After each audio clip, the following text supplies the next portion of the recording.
Kakapasok lang pong balita, isang patay habang 16 na iba pa ang sugatan matapos silang sagasaan ng pampasaherong jeep sa Pasig.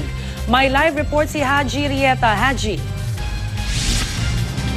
Yes, Rhea, isa na nga ang patay at mabot na nga sa 16 ang sugatan matapos nga silang marurot itong jeep kagabi sa may Barangay Rosario sa Pasig City kagabi.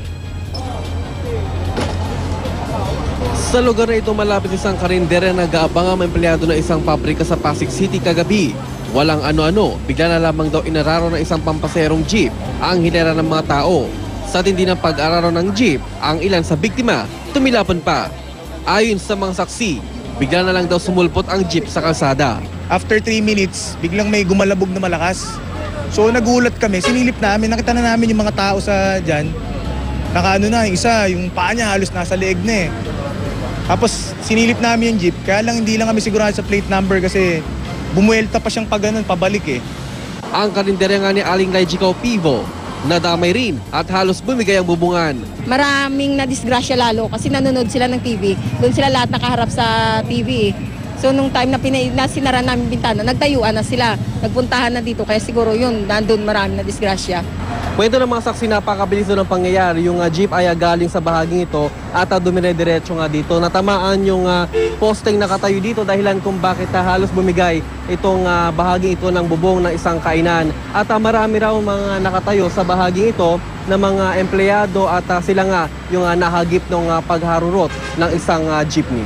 Nadat na namin na halos lahat nakahiga and lahat nagsisigawan. Dalawa yung unconscious na aming nadatnan at meron pang isa na may possible fracture sa kanyang pelvic kasi nakabaliktad na yung kanyang legs.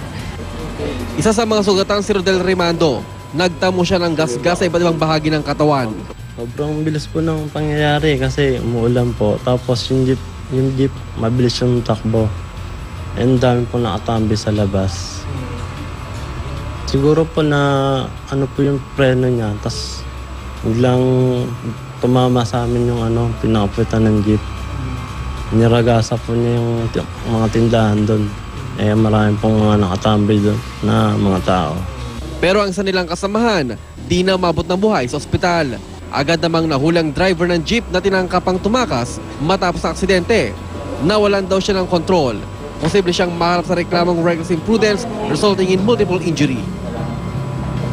Rhea, sa ngayon yung ibang sugatan ay nananatilingan sa Rizal Medical Center dahil karamihan nga sa kanila ay malala yung kanilang tinamong mga sugat dahil nga sa pag-araro nga nitong jeep kagabi sa kanila. Rhea? Alright, maraming salamat Haji Rieta.